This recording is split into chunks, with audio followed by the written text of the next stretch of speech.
आज ऋषिकेश जाएंगे प्रधानमंत्री नरेंद्र मोदी। पीएम देंगे उत्तराखंड वासियों को कई सौगातें। सरकारी तंत्र पूरी तरह से चौकन्ना। 35 ऑक्सीजन प्लांट का लोकार्पण भी करेंगे प्रधानमंत्री नरेंद्र मोदी। 8 अक्टूबर को 3 दिवसीय दौरे पर हल्द्वानी जाएंगे आरएसएस प्रमुख। आरएसएस परिवार से जुड़े करीब 2000 लोगों को संबोधित करेंगे। संघ प्रमुख के जाने से राजनीतिक गलियारों में चर्चा तेज।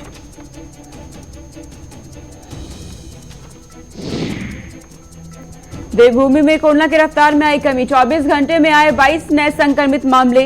एक भी मरीज की मौत नहीं और 7 मरीज ठीक हुए। सक्रिय मामलों की संख्या घटकर 149 तक पहुंची।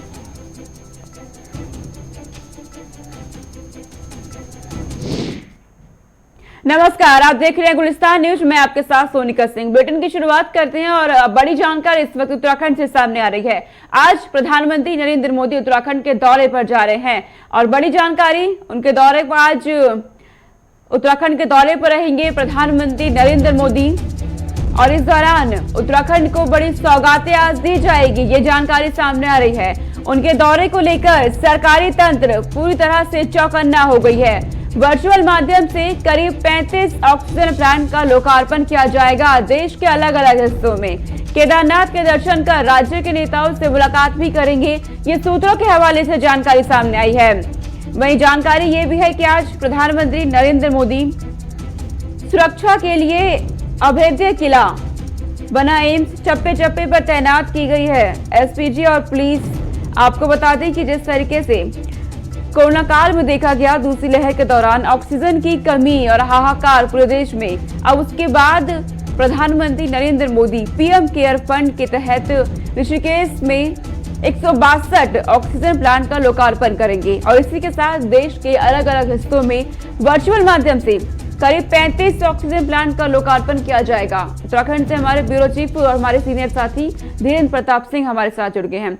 धीरेन्द्र, प्रधानमंत्री नरेंद्र मोदी उत्तराखंड के दौरे पर आ जा रहे हैं, कब तक पहुंचेंगे, क्या कुछ उनका कार्यक्रम तय है, जानकारी दीजिएगा।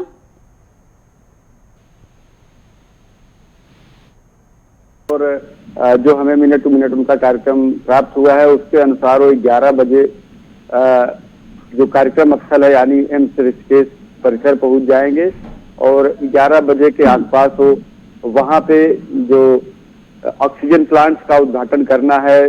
पूरे देश के 35 अलग अलग राज्यों और केंद्र शासित प्रदेशों में स्थापित इन ऑक्सीजन प्लांट्स का वर्चुअल माध्यम से उसको विमोचन करेंगे यानी लोकार्पण करेंगे और उसके साथ ही ऋषिकेश के परिसर में भी 1000 लीटर की क्षमता के बने ऑक्सीजन प्लांट का उद्घाटन करेंगे। अभी उनका कोई और प्रोग्राम इसके तहत नहीं है, बेहद संक्षिप्त दौरा है सोनिका और इसके बाद वे फिर वापस जॉलीग्रांट के रास्ते सफदरजंग एयरपोर्ट पहुंच जाएंगे यानी दिल्ली वापस चले जाएंगे।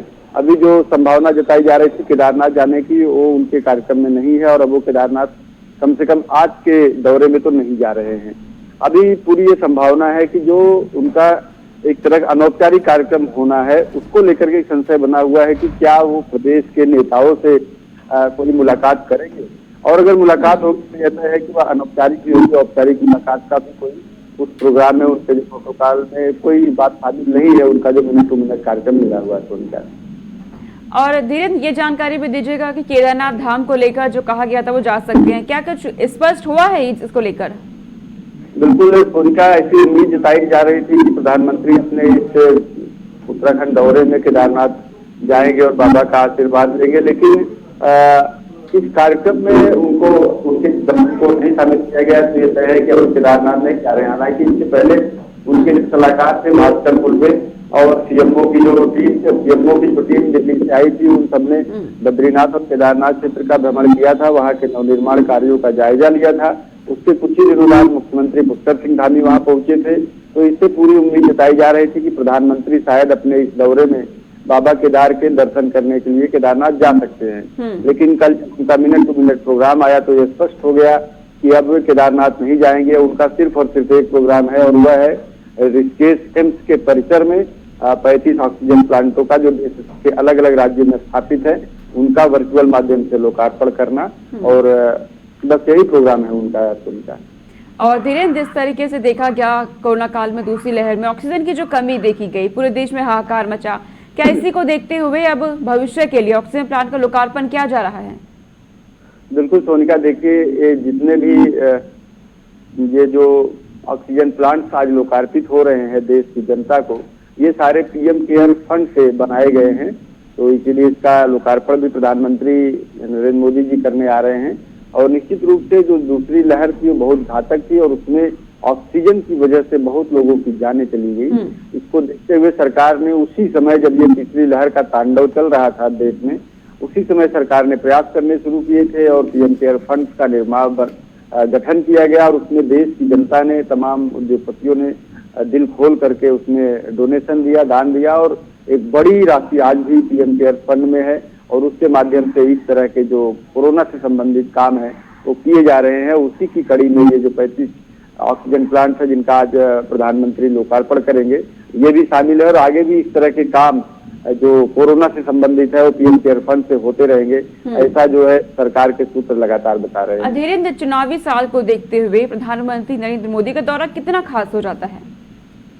सोनिका, देखिए अभी तो यह बिल्कुल संक्षिप्त और एक तरह का सरकारी दौरा है, क्योंकि जब राजनीतिक बात होती है तो वह दौरा भी काफी जो है सरकारी दौरे से अलग होता है और उसमें तमाम तरह की बातें, तमाम तरह की रणनीतियां बनाई जाती हैं।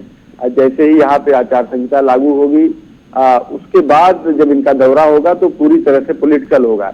लेकिन अभी अगर बात करें चुनाव के पहले, यानी दिसंबर या जनवरी में यहाँ पे कोड ऑफ कंडक्ट लागू होने की संभावना जताई जा रही है, उसके पहले प्रधानमंत्री का 1-2 दौरा जरूर उत्तराखंड में होगा और वे कोई न कोई बड़ी सौगात दे सकते हैं सोनिका, क्योंकि आपको पता होगा जैसे ही आचार संहिता लागू हो जाती है कोई भी सरकारी घोषणा नहीं की जा सकती।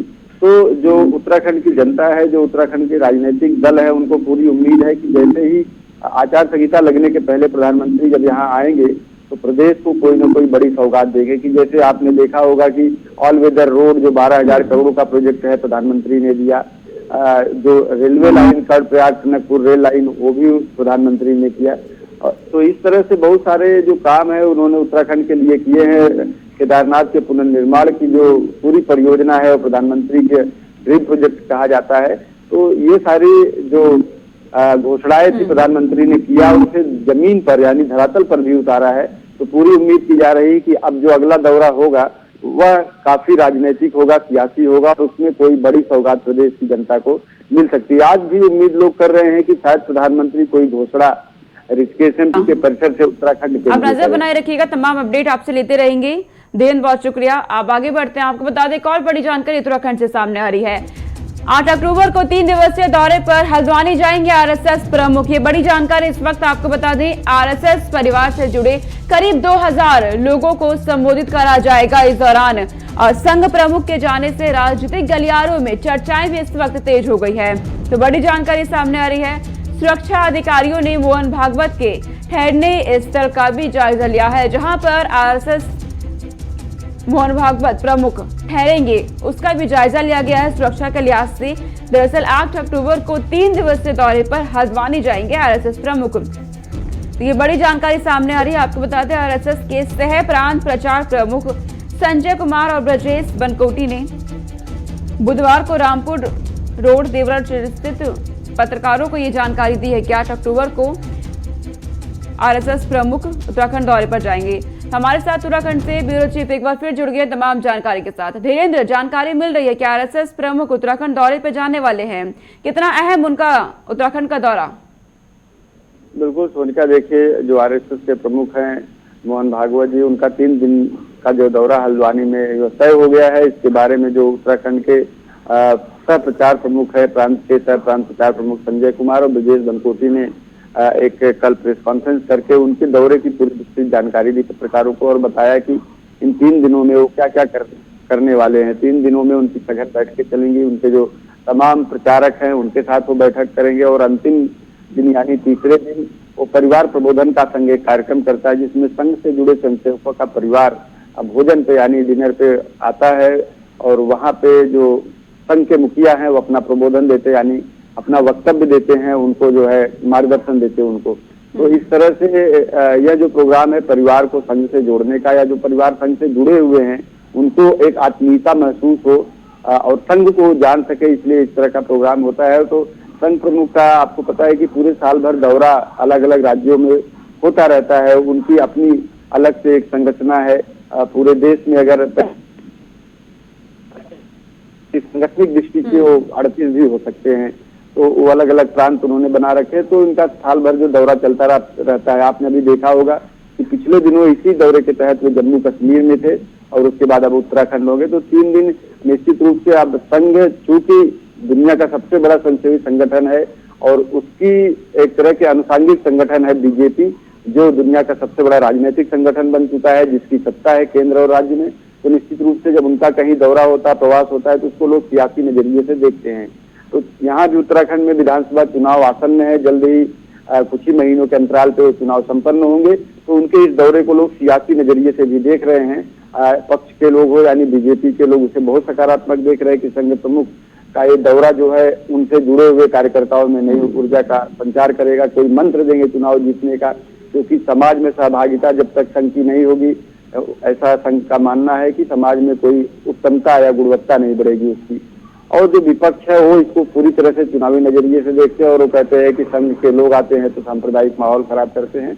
तो ये सियासत चलती रहती है, आपको देखने को भी मिलेगा समाचारों में भी कि उनके दौरे को किस नजरिए से सियासत में देखा जा रहा है। लेकिन उनका दौरा 3 दिन का है, जिसमें वो तमाम संघ के प्रचारकों से मिलेंगे, उनका फीडबैक लेंगे, संघ का कार्य जो चल रहा है राज्य में उसके बारे में जानकारी लेंगे और अपने प्रचारकों का मार्गदर्शन भी करेंगे, ऐसा संघ के जो प्रांत प्रचार प्रमुख है उन्होंने बताया है। धीरेन्द्र, सियासी तौर पे भी देखा जा रहा है उनके दौरे को, तो ऐसे में उत्तराखंड में हम देख रहे हैं बीजेपी के लिए कुछ ऐसे मुद्दे हैं जो इस वक्त सिरदर्द भी बने हुए हैं, तो ऐसे में उनका दौरे को लेकर के बीजेपी को कितना फायदा होगा?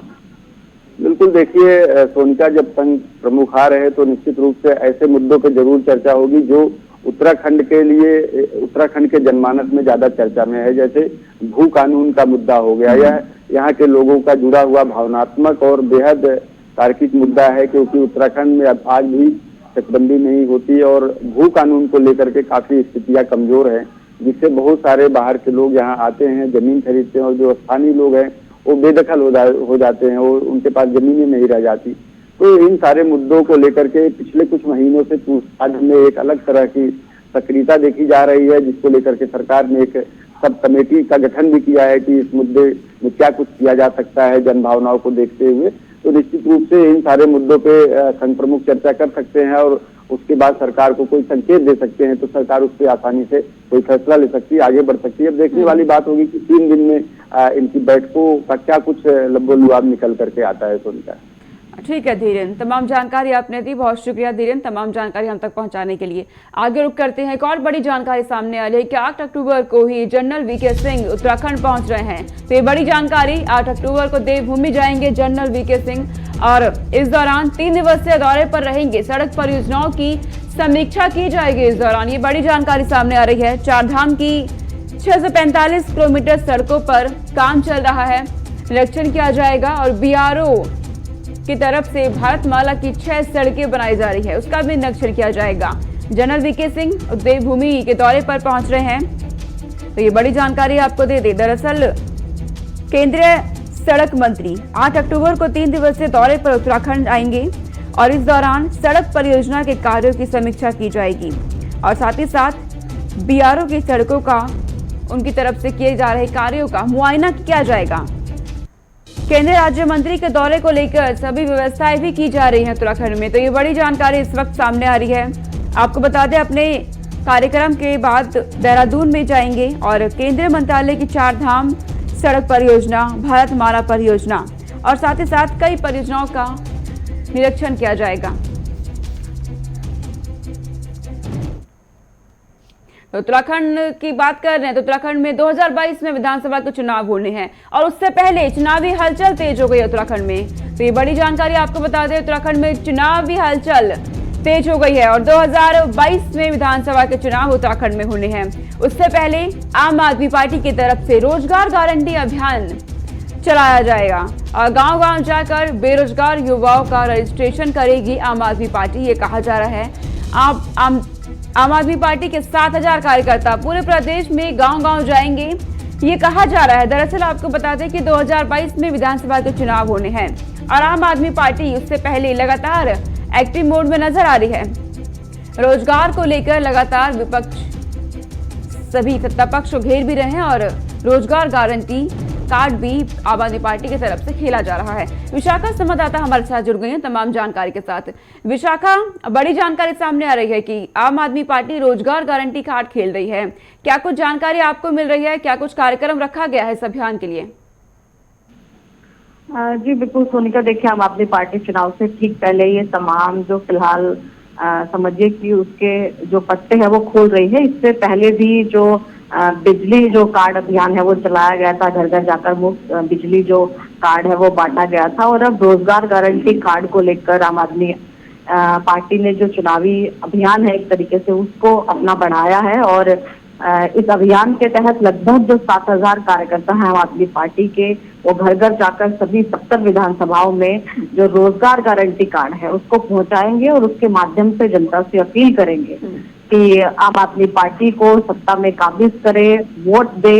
और यदि आम आदमी पार्टी सत्ता में आती है उत्तराखंड में तो जो रोजगार गारंटी कार्ड है उसके माध्यम से घर घर तक रोजगार पहुंचाने का जो कार्य है वो आम आदमी पार्टी की तरफ से किया जाएगा। और इसी के साथ ही एक वादा और आम आदमी पार्टी के जो मुख्यमंत्री पद के जो फिलहाल यहाँ उम्मीदवार हैं कर्नल अजय पोटियाल, उनकी तरफ से किया गया है कि जब तक रोजगार नहीं मिलता है, जब तक जो लगभग 5,000 रुपए बेरोजगारी भत्ते के रूप में आम आदमी पार्टी यदि सत्ता में आती है तो घर घर तक, हर युवा तक पहुंचाएगी। और जो युवा हैं जो बेरोजगार हैं फिलहाल वो अपना रजिस्ट्रेशन करा सकते हैं। इन जो वेबसाइट दी गई हैं ऑनलाइन माध्यम से भी जो रोजगार गारंटी कार्ड है वो उपलब्ध हो सकता है। ये तमाम जो चुनावी अभियान है, तमाम जो चीजें हैं वो आम आदमी पार्टी की तरफ से उत्तराखंड में की जा रही है। और विशाखा, जैसे ही आम आदमी पार्टी की तरफ से घोषणा की गई है रोजगार को लेकर, इसके बाद अगर युवाओं की बात करें तो क्या प्रतिक्रिया है उनकी तरफ से देखने को मिलती है?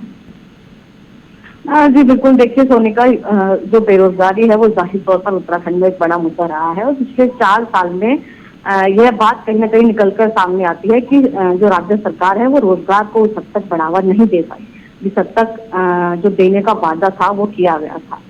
हालांकि अब जो है वो चुनावी साल में तमाम जो कमियां हैं वो पूरी करने की कोशिश राज्य सरकार के द्वारा की जा रही है। तो जाहिर तौर पर युवाओं का जो रुझान है वो रोजगार की तरफ ज्यादा है और बेरोजगारी कम करने को लेकर जो भी पार्टी जाहिर तौर पर जो वादे करती है उसकी तरफ झुकाव भी युवाओं का देखा जाता है। फिलहाल अपनी पार्टी की तरफ से ये तमाम चीजें की जा रही है, लेकिन युवाओं को भी अगर हम बात करें तो जाहिर तौर पर जो फिलहाल चाहे हम सरकारी नौकरियों की बात करें, देखना होगा कि 2022 में कौन सत्ता में काबिज होगा। फिलहाल बहुत शुक्रिया तमाम जानकारी हम तक पहुंचाने के लिए। आगे रुक करते हैं, उत्तराखंड में कोरोना की रफ्तार कम होने लगी है, ये जानकारी सामने आ रही है। दरअसल देवभूमि में अब कोरोना की रफ्तार में कमी आई है और 24 घंटे में 22 नए संक्रमित मामले सामने आए हैं। 24 घंटे के आंकड़े आपको बता रहे हैं और एक भी मरीज की मौत नहीं 24 घंटे के अंदर और 7 मरीज ठीक हुए हैं।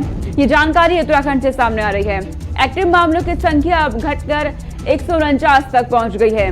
तो जिस तरीके से देवभूमि में कोरोना का कहर देखा गया और अब रफ्तार कम होने लगी है, हालात सामान्य होने लगे हैं उत्तराखंड में। हालांकि पाबंदियां फिलहाल पहले की तरह जारी हैं और लोगों से अपील की जा रही है कि कोविड गाइडलाइंस का पालन करते रहे, क्योंकि तीसरी लहर की भी आशंका है। दूसरी लहर का खतरा कम होने लगा है, लेकिन तीसरी लहर की आशंका विशेषज्ञों की तरफ से जाहिर कर दी गई है।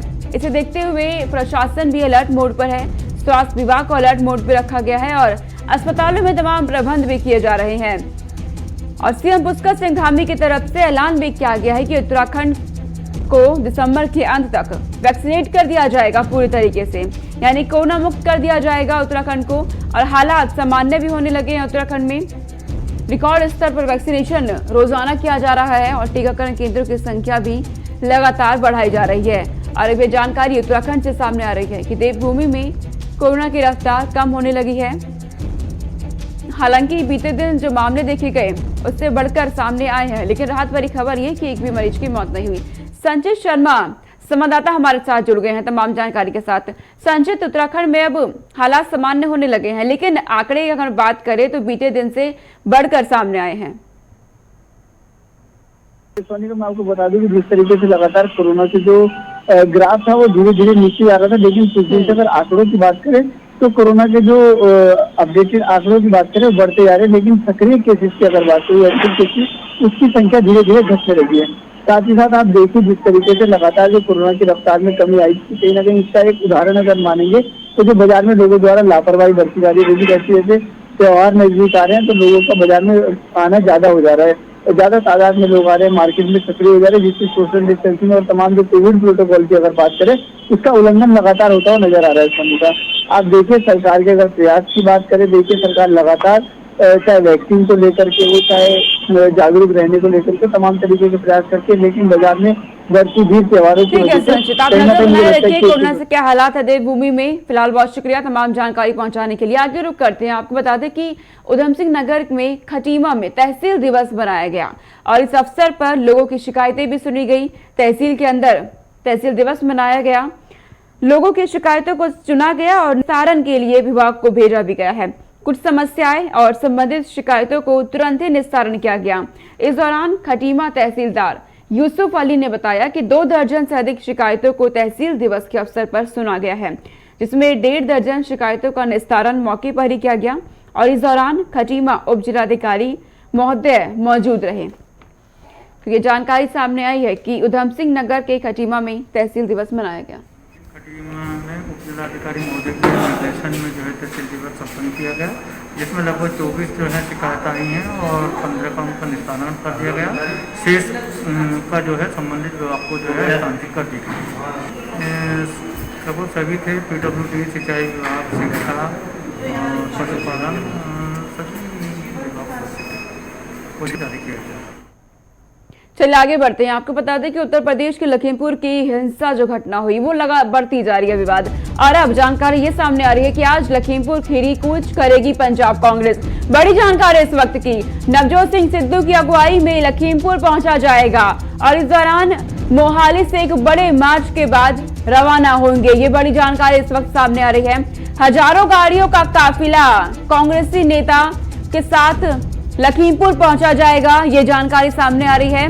जिस तरीके से लखीमपुर हिंसा की घटना बढ़ती जा रही है, तमाम विपक्षी पार्टियां लखीमपुर पहुंचने की कोशिश कर रहे हैं और सबसे पहले राहुल गांधी, प्रियंका गांधी सीतापुर पहुंचे। तमाम उन लोगों के मृतकों के परिजनों से मुलाकात की गई, ढांढस बांधा गया पहुंच करके, तस्वीरें भी सामने आई और अब ये जानकारी सामने आ रही है कि आज पंजाब कांग्रेस लखीमपुर कूच करेगी। नवजोत सिंह सिद्धू इसकी अगुवाई करेंगे और तकरीबन हजारों गाड़ियों का काफिला लखीमपुर के लिए रवाना होगा और उससे पहले मोहाली में एक बड़े मार्च किया जाएगा, उसके बाद लखीमपुर रवाना होंगे। ये बड़ी जानकारी इस वक्त सामने आ रही है। तमाम विपक्षी पार्टियां इस वक्त लखीमपुर का रुख कर रही हैं। पंजाब से हमारे रीजनल हेड और हमारे सीनियर साथी नवदीप छाबड़ा हमारे साथ जुड़ गए हैं फोन लाइन पर तमाम जानकारी के साथ। नवदीप, जानकारी सामने आ रही है कि नवजोत सिंह सिद्धू हजारों गाड़ियों के काफिले के साथ लखीमपुर पहुंचेंगे, क्या अपडेट आपको मिल रहा है इस वक्त? देखिए, बिल्कुल पंजाब कांग्रेस की तरफ से सोनिका कल ही एक बड़ा ऐलान कर दिया गया था कि पंजाब कांग्रेस के जो कार्यकर्ता हैं हर एक जिले से, हर ब्लॉक से लखीमपुर खीरी की तरफ रवाना होंगे। और आज सुबह से जो हम देख रहे हैं कि अभी तक सैकड़ों गाड़ियां जो है वो अलग अलग जिलों से, अलग अलग ब्लॉक से वो मोहाली के अंदर इकट्ठा होना शुरू हो गई है। और थोड़ी देर बाद जब ये काफिला पूरा का पूरा तैयार हो जाएगा तो लखीमपुर खीरी की तरफ, यानी कि जो जीरकपुर पटियाला हाईवे है, वहां से इकट्ठे होकर ये तमाम नेता चलेंगे। और जो कैबिनेट मंत्री है पंजाब के प्रगट सिंह, उन्होंने भी ये दावा किया कि करीब 10,000 से भी ज्यादा गाड़ियों का जो काफिला है वो आज मोहाली जिले से निकलेगा, लखीमपुर खीरी की तरफ रवाना होगा। और जब तक पूरा का पूरा इंसाफ पीड़ित परिवार को नहीं मिलता तब तक उनकी ये संघर्ष जो है वो जारी रहेगा। तो जाहिर सी बात है कि सोनिका, पंजाब में चुनाव है तो ऐसे में कांग्रेस पार्टी भी कोई मौका छोड़ना नहीं चाहती बीजेपी को घेरने का किसी भी तरीके से। तो हम ये कह सकते हैं कि बिल्कुल कल जिस तरीके से पंजाब के सीएम लखीमपुर खीरी गए, वहां पर 50-50 लाख रुपए देने का ऐलान किया गया, उसी तरीके से आज नवजोत सिंह सिद्धू जो हजारों गाड़ियों के साथ निकलेंगे। लेकिन देखना होगा कहां पर गाड़ियों को जाने दिया जाता है, कहां पर गाड़ियों को रोका जाता है। हम लेकिन ये कहेंगे कि लखीमपुर खीरी के मुद्दे पर जो सियासत है पूरे देश के अंदर वो अभी भी थमी नहीं है, चाहे वो पंजाब हो, चाहे वो हरियाणा हो, चाहे वो नवदीप, इसी बीच एक बड़ी जानकारी सामने आ रही है। प्राइवेट ट्रांसपोर्ट के खिलाफ पंजाब सरकार सख्त हो गई है। ट्रांसपोर्ट मंत्री ने बड़ी कार्रवाई की है। ये बड़ी जानकारी इस वक्त सीधे पंजाब से सामने आई है। बिना टैक्स दिए चल रही बसों को बंद किया गया। ये बड़ी जानकारी। फरीदकोट, बठिंडा, अमृतसर और लुधियाना में तकरीबन 15 बसें जब्त की गई है। नवदीप, ये बड़ी जानकारी इस वक्त सामने आई। आपने सुना कि पंजाब में ट्रांसपोर्ट मंत्री ने बड़ी कार्रवाई की है और प्राइवेट ट्रांसपोर्ट के खिलाफ ये कार्रवाई की गई है। क्या जानकारी आपको मिल रही है? देखिए, बिल्कुल पंजाब का ट्रांसपोर्ट विभाग जो है अभी अमरिंदर सिंह राजा वड़िंग जो है उनको दिया गया है। बठिंडा इलाके से वो विधायक चुनकर आते हैं, लेकिन सबसे बड़ी बात यह है क्योंकि बादल परिवार के साथ एक बड़ा टसल कह सकते हैं विरोधाभास अमरिंदर सिंह राजा वड़िंग का रहा है, क्योंकि एक ही इलाके से ये दोनों नेता आते हैं। यही कारण था कि जब इनको ट्रांसपोर्ट महकमा दिया गया था तो इनका एक ही लक्ष्य था कि खासतौर पर पंजाब के अंदर अगर मैं सुनकर बताऊं तो ट्रांसपोर्ट विभाग के अंदर या निजी ट्रांसपोर्ट मामले में बादल परिवार का बहुत बड़ा दबदबा है अकाली दल का, क्योंकि जितनी निजी ट्रांसपोर्ट है उसमें से ज्यादातर जो है वो बादल परिवार के अधीन आती है। यही कारण है कि उन सभी ट्रांसपोर्टरों पर एक बड़ा एक्शन कर लिया गया है, चेकिंग की गई है और 15 बसें जो है फिलहाल जो जब्त कर दी गई है, जिसमें मैं आपको बताना चाहूंगा सोनिका, जुझार बस सर्विस है, न्यू दीप बस सर्विस है, उनको बंद किया गया। ऑर्बिट जो सीधी बादल परिवार की बसें मानी जाती है, राजधानी ट्रांसपोर्ट है, ये तमाम वो निजी ट्रांसपोर्ट है जिनके खिलाफ ये एक्शन कल पंजाब के जो कैबिनेट मंत्री हैं, ट्रांसपोर्ट मंत्री, उनकी तरफ से लिया गया। और ट्रांसपोर्ट मंत्री का साफ कहना है कि ये कोई राजनीतिक रंजिश की वजह से नहीं किया गया, क्योंकि इन्होंने टैक्स नहीं भरा था, इस वजह से कार्रवाई की गई है। और उन्होंने ये भी कहा कि अगर ये टैक्स भर देते हैं तो बसों को रिलीज कर दिया जाएगा, अगर नहीं भरेंगे तो आने वाले दिनों के अंदर भी इसी तरीके से जो कार्रवाई है, चेकिंग है, वो लगातार जारी रहेगी। जो सरकार को चूना लगा रहे हैं टैक्स के रूप में, जो ज्यादा बसें चला रहे हैं, प्राइवेट काम है, उन पर लगातार इसी तरीके से कार्रवाई जो है वो लगातार जारी रहेगी। ठीक है नवदीप, बहुत शुक्रिया तमाम जानकारी हम तक पहुंचाने के लिए। तो चलिए, इस बुलेटिन में इतना ही। देश और दुनिया की तमाम खबरों के लिए देखते रहिए गुलिस्तान न्यूज। नमस्कार।